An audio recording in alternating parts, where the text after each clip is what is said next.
memaknai kehidupan ini adalah perjalanan, bukan tujuan. Dunia ini hanya sementara, dunia ini hanya transit, dunia ini hanya tempat kita lalui, di mana tujuan akhirnya tentulah adalah akhirat yang kekal, abadi, tempat kita hidup selamanya suatu hari nanti.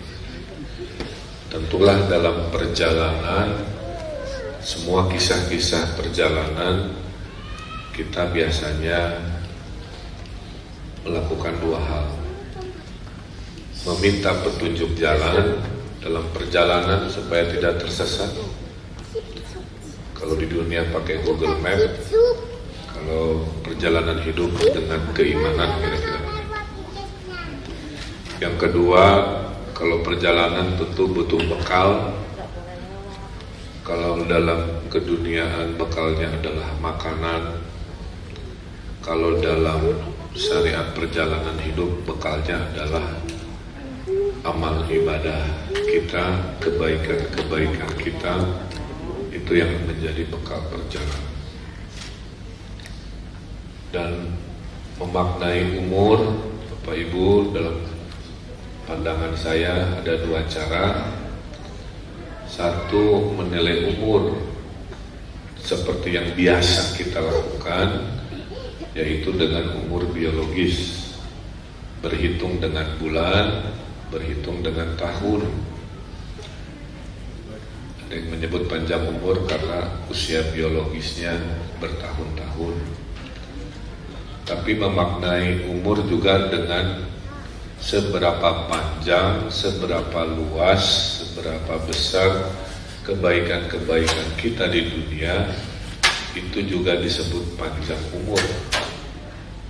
Jadi bisa saja usianya hanya 23 tahun, tapi bagi saya di mata ayahnya ia sangat panjang umur, karena saya menjadi saksi di usia beliaunya memimpin organisasi kemanusiaan, selalu menebarkan kebahagiaan, tidak pernah sedih selama hidupnya, menjadi cahaya, dan selalu melindungi setiap orang yang melaluinya.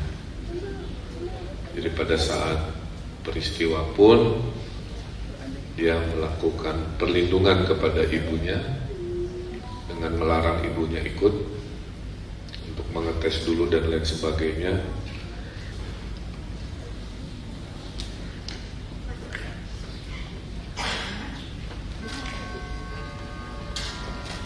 Jadi ya itulah karakter anak kami sampai detik-detiknya pun jiwa menolongnya menyertai akhlak. Itulah kami juga awalnya kaget melihat begitu banyak doa, harapan dimunajatkan baik oleh orang yang dia kenal, justru mayoritas oleh orang-orang yang tidak kenal. Saya tidak berani baca berita bersama keluarga karena sudah fokus mencari. Saya intip-intip aja gitu ya. Tapi kemanapun saya intip ya beritanya tentang almarhum anak saya yang luar biasa. Akhirnya saya berpikir, mungkinkah doa-doa, pengajian-pengajian sampai dari desa-desa sampai ulama-ulama di Palestina, saya juga kaget mendoakan. Mungkin buah dari bekal tadi yang saya tidak selalu ikut. Mungkin itu buah dari dia malam-malam hujan-hujan bawa bantuan ke duafa-duafa. Mungkin itu buah dari kemuliaan akhlaknya. Mungkin jutaan doa ini juga adalah berkah dari orang-orang yang pernah merasa diselamatkan, dilindunginya ya, dalam keseharian.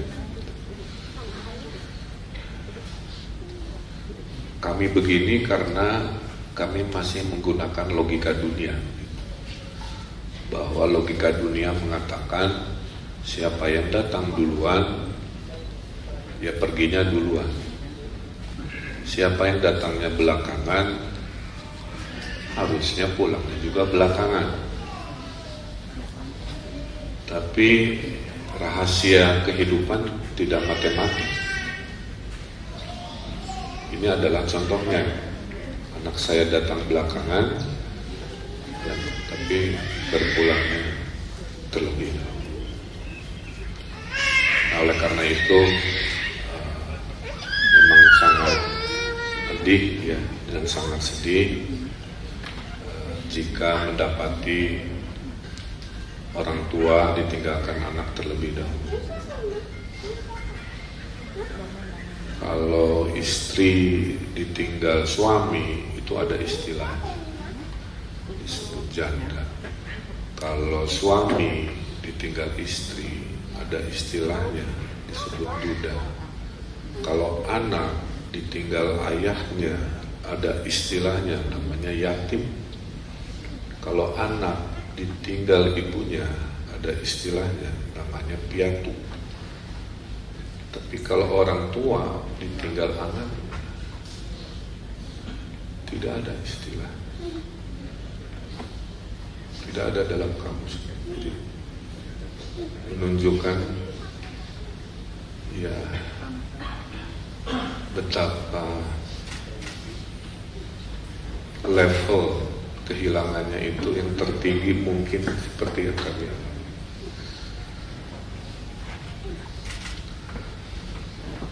Itu hikmah yang sedang kami hadapi.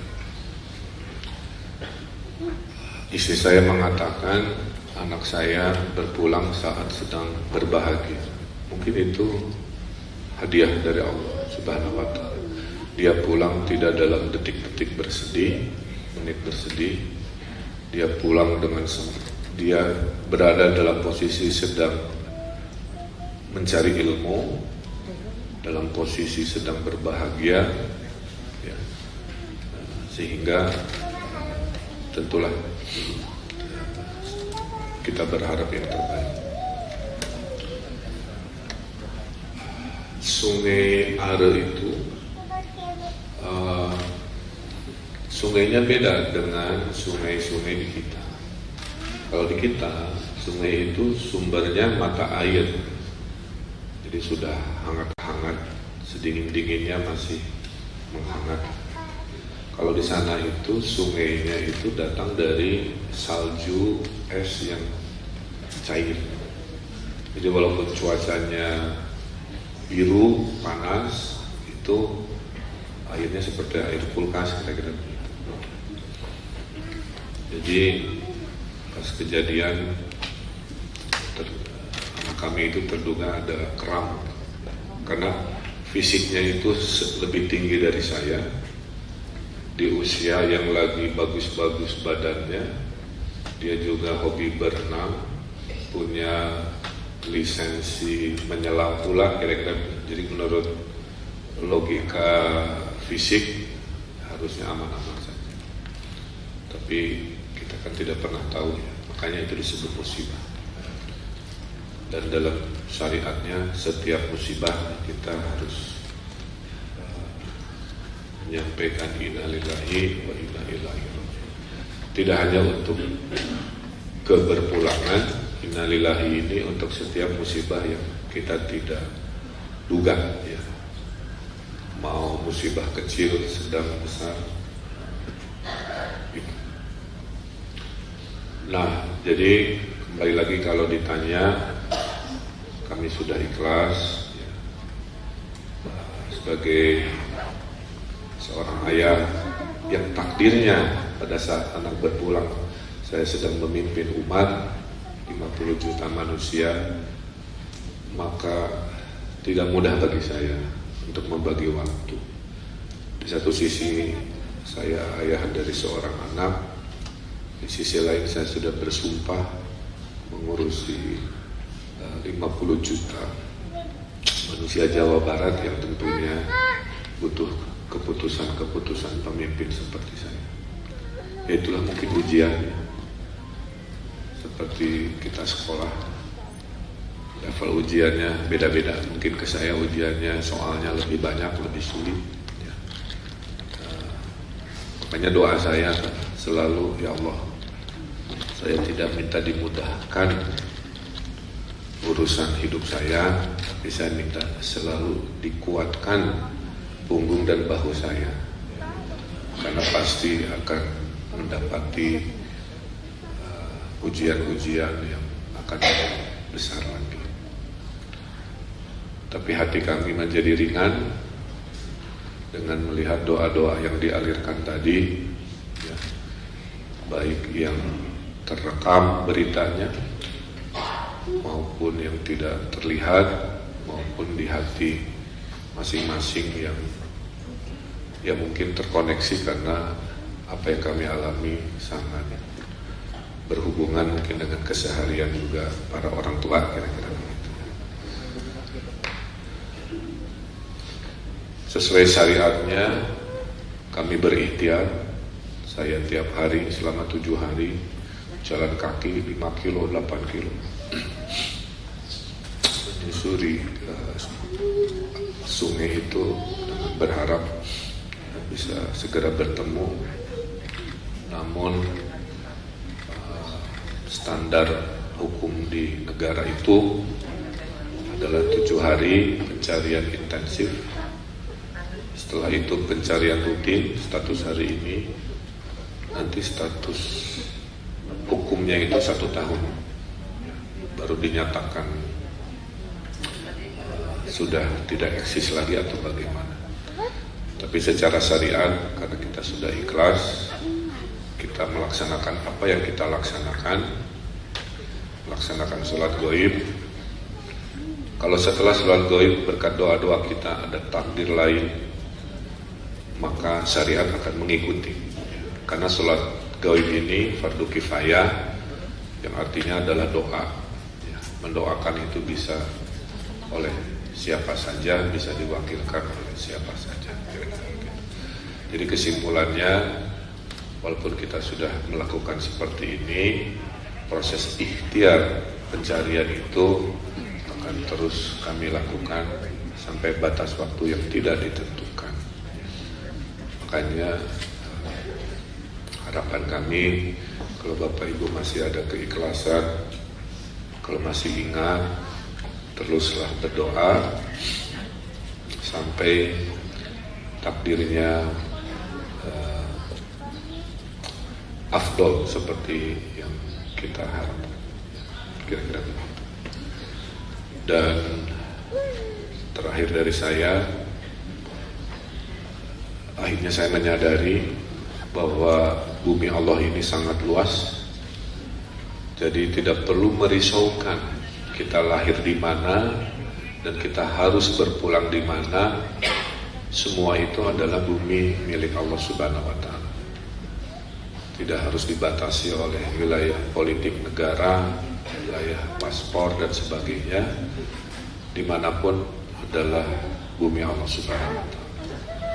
Jadi anak saya lahir waktu kami juga sedang mengembara, lahir di New York, ya, dalam keadaan sulit dulu. Ya, saya ada masalah dan sebagainya. Tapi alhamdulillah bisa lahir dengan selamat dan berpulang di negeri orang yang tadinya asing gitu ya, tapi dengan syariat bahwa semua bukit, gunung, laut, sungai adalah bumi Allah, maka kami pun pada dasarnya tenang, tidak usah memaksakan diri harus bagaimana. Nah, itu mungkin kronologis isi hati kami dan permohonan kami. Dan terakhir, kami mohon maaf atas nama almarhum.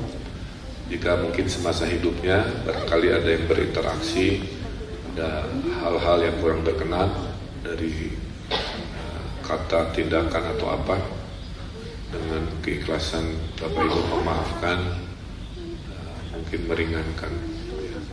Karena sekarang kami meyakini anak kami sudah berada dalam perlindungan pemiliknya, Allah Subhanahu wa Ta'ala, dengan cara terbaiknya, dengan kesolehan dan akhlaknya, dan doa-doa kita insya Allah menjadi penerang dimanapun ia saat ini sedang berada. Saya kira itu. Sekali lagi jazakallah khairan katsira atas segala kehadirannya, dan tentunya atas nama keluarga kami mohon dibimbing doa oleh Ustadz Adi Hidayat yang sudah hadir.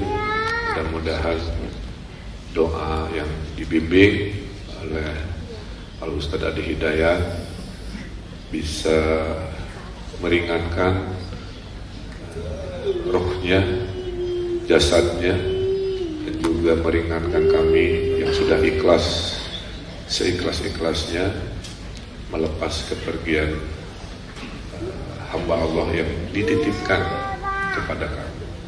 Karena pada dasarnya anak kita itu titipan. Pada saat pemiliknya meminta, tentu sebagai tempat penitipan, walaupun berat kita harus ikhlas mengembalikan kepada pemilik.